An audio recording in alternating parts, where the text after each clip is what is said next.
Assalamualaikum warahmatullahi wabarakatuh. Perkenalkan, saya Ivan Fadila, NPM 191000017, kelas A, mata kuliah Teknik Penulisan Karya Ilmiah yang dibawa bimbingan oleh Bapak Dr. Subelo Wiono, SHMPD. Judul penelitian saya yaitu pelindungan hukum bagi konsumen terhadap pinjaman online yang melakukan perbuatan melawan hukum, perspektif Undang-Undang Nomor 21 Tahun 2011. Latar belakang, teknologi yang semakin canggih menciptakan peluang usaha dan bisnis di bidang teknologi. Berbagai tawaran yang menarik, konsep ini yang mengadaptasi perkembangan teknologi yang diperpadukan dengan bidang finansial, sehingga bisa menghadirkan proses transaksi keuangan yang lebih praktis. Kemunculan perusahaan-perusahaan dalam bidang layanan pinjam-meminjam uang berbasis teknologi peer-to-peer atau P2P lending yang semakin mendapatkan perhatian publik dan regulator, yakni Otoritas Jasa Keuangan atau OJK dan Bank Indonesia. Hal tersebut tertuang dalam Peraturan Otoritas Jasa Keuangan Nomor 77/POJK 01/2016 tentang layanan pinjam-meminjam uang berbasis teknologi informasi. POJK tersebut mengatur tentang layanan pinjam-meminjam uang berbasis teknologi informasi atau bisa disebut dengan pinjam-meminjam uang secara peer-to-peer. Pinjaman online menawarkan banyak fitur yang menguntungkan konsumen dibandingkan perbankan. Dalam 2 tahun terakhir, pinjaman online tumbuh sangat pesat. Seseorang yang ingin mengajukan pinjaman online cukup mendownload aplikasi dan mengakses website yang tersedia dalam layanan pinjaman, mengisi data dan mengupload dokumen yang dibutuhkan. Pinjaman langsung cair ke rekening dalam waktu yang relatif cepat. Tapi di balik keuntungannya, apakah pinjaman online itu aman? Akses negatif berbunculan seperti tersebarnya data pribadi peminjam karena proses verifikasi pinjaman online yang dilakukan secara dan meminta persetujuan dari penerima pinjaman untuk mengakses semua data. Hal ini sangat beresiko tinggi data pribadi penerima pinjaman online untuk disalahgunakan. Tujuan penelitian yang pertama itu untuk mengetahui dan menganalisis aspek hukum pelindungan konsumen terhadap pinjaman online yang melakukan perbuatan melawan hukum dengan cara menyebarkan data pribadi. Yang kedua, untuk mengetahui dan menganalisis apakah Undang-Undang Nomor 21 Tahun 2011 tentang Otoritas Jasa Keuangan sudah menjadi payung hukum bagi masyarakat.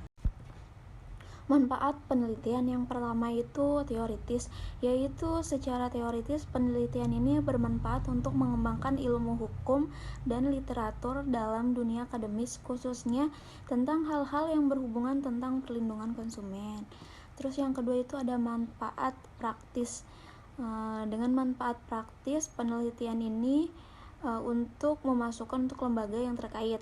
Yang pertama itu adalah Dinas Perindustrian, Perdagangan, dan Koperasi untuk lebih tegas lagi dalam memberikan sanksi kepada pelaku usaha melanggar hukum dan merugikan konsumen, serta mengadakan sosialisasi serta pendidikan dan penyuluhan hukum kepada masyarakat agar tidak terjadi lagi kerugian di dalam konsumen.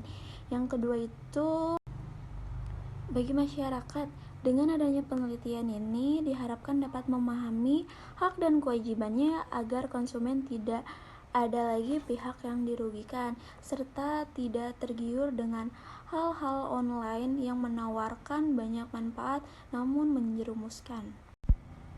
Kerangka pemikiran, yang pertama ada kerangka teoritis, yang kedua itu ada kerangka konseptual, terus yang ketiga ada perlindungan hukum, yang keempat ada perlindungan konsumen, yang kelima pinjaman online, yang keenam ada hal-hal yang melanggar hukum, dan yang terakhir adalah Penyebaran data pribadi. Metode penelitian. Spesifikasi penelitian.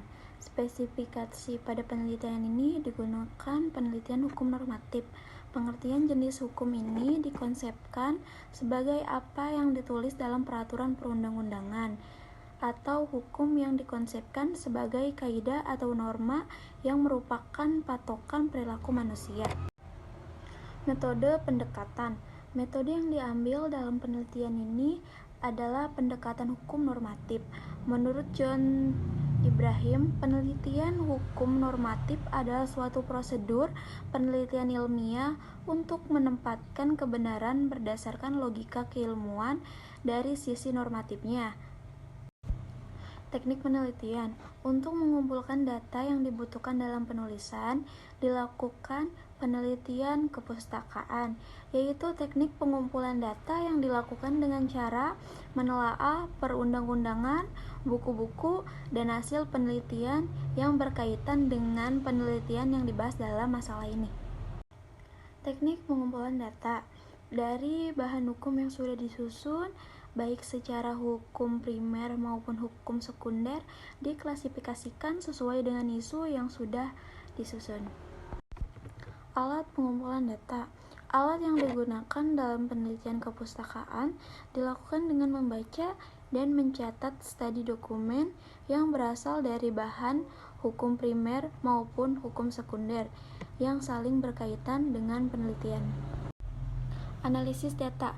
Seluruh data yang diperoleh dalam penelitian ini, baik data primer maupun data sekunder, dianalisis secara kualitatif, kemudian dideskripsikan, yaitu dengan menelaah, menggambarkan, menguraikan, kemudian menjelaskan suatu permasalahan yang erat kaitannya dengan penelitian ini. Lokasi penelitian.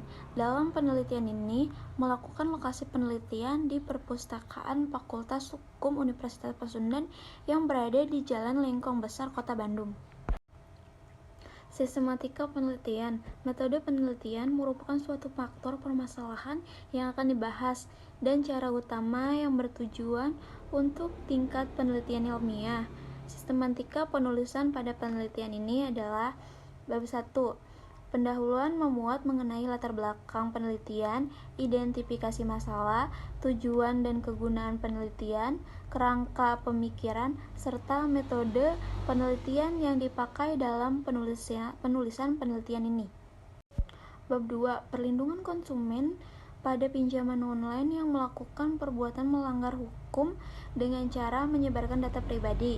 Bab 3. Apakah Undang-Undang Nomor 21 Tahun 2011 tentang Otoritas Jasa Keuangan sudah menjadi payung hukum bagi masyarakat? Dan yang terakhir, bab 4 penutup, ada kesimpulan dan saran. Sekian dari saya, mohon maaf jika banyak kekurangan. Wassalamualaikum warahmatullahi wabarakatuh.